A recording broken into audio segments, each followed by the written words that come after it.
जब कोई खिलाड़ी ओलंपिक में गोल्ड मेडल जीतता है तो उसका नाम महान खिलाड़ियों की लिस्ट में और इतिहास में हमेशा हमेशा के लिए दर्ज हो जाता है। हम सभी जानते हैं ओलंपिक के खेल में कितना टफ कंपटीशन होता है। दुनिया के सभी देशों के महान खिलाड़ी इसमें भाग लेते हैं। यहाँ गोल्ड मेडल जीतने वाले को एक विशेष सम्मान मिलता है। अगर मैं आपसे कहूँ, एक खिलाड़ी ऐसा भी है जिसने 4 ओलंपिक में 28 मेडल जीते हैं, जिसमें 23 गोल्ड हैं। ये दुनिया के एकमात्र ऐसे खिलाड़ी हैं जिनके पास इतने सारे मेडल हैं। इस इंसान को most decorated Olympian in the planet earth भी कहा जाता है। जी हाँ, हम बात कर रहे हैं अमेरिकन स्विमर माइकल फेल्प्स की। वो इंसान जिसके एटीट्यूड और बर्निंग डिज़ायर ने उसे आम इंसान से महान एथलीट बना दिया। माइकल का जन्म 30 जून 1985 में बाल्टीमोर यूएसए में हुआ। माइकल ने बताया, उन्हें स्विमिंग की प्रेरणा उनकी बड़ी बहनों से मिली। माइकल ने 7 वर्ष की उम्र से स्विमिंग की प्रैक्टिस चालू कर दी थी। माइकल का बचपन काफ़ी तकलीफ़ों भरा था। 9 वर्ष की उम्र में इनके माता पिता के बीच तलाक हो गया। माइकल अपनी माँ के साथ रहते थे। माता पिता के अलग होने का काफ़ी असर माइकल के दिमाग पर पड़ा, जिसकी वजह से माइकल ADD नामक बीमारी से पीड़ित हो गए। इस बीमारी के दौरान बच्चे अपने फोकस करने की पावर को खो देते हैं।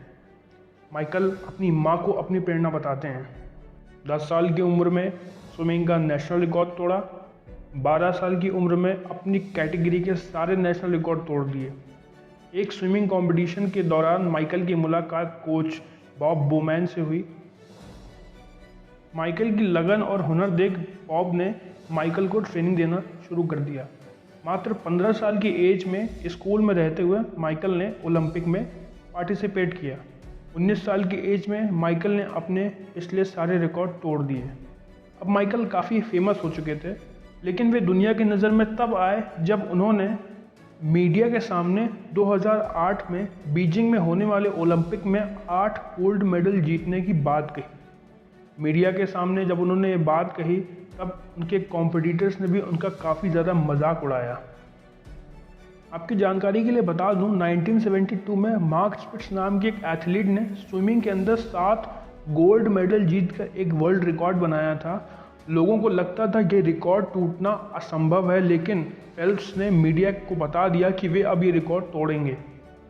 मार्क स्पिट्स ने ये रिकॉर्ड बनाने के लिए 4 साल तक 8 घंटे डेली प्रैक्टिस की थी। वहीं माइकल डेली 12 घंटे प्रैक्टिस करते थे, वो भी 4 साल तक। माइकल एक वीक में 100 किलोमीटर, एक दिन में 15 किलोमीटर पानी के अंदर प्रैक्टिस किया करते थे, और ये काम उन्होंने 4 साल तक किया। माइकल में अनवेवरिंग फोकस था।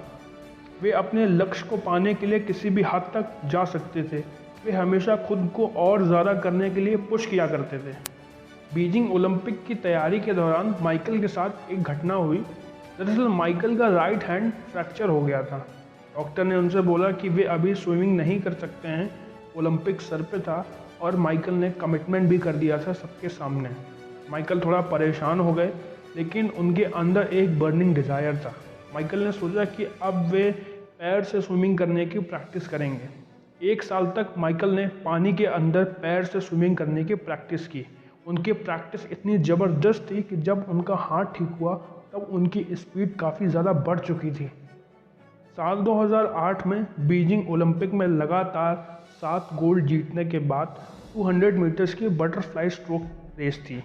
रेस शुरू होते ही पानी में प्रेशर की वजह से उनके गॉगल्स टूट गए, जिसकी वजह से उनकी आंखों में पानी जाने लगा।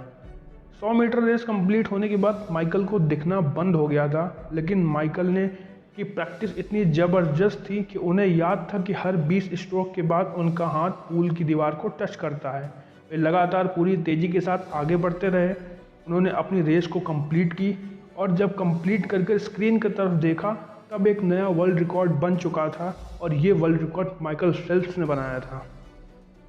माइकल ने 8 गोल्ड मेडल जीतकर मार्क स्पिट्स का 36 साल पुराना रिकॉर्ड तोड़कर नया रिकॉर्ड बनाया।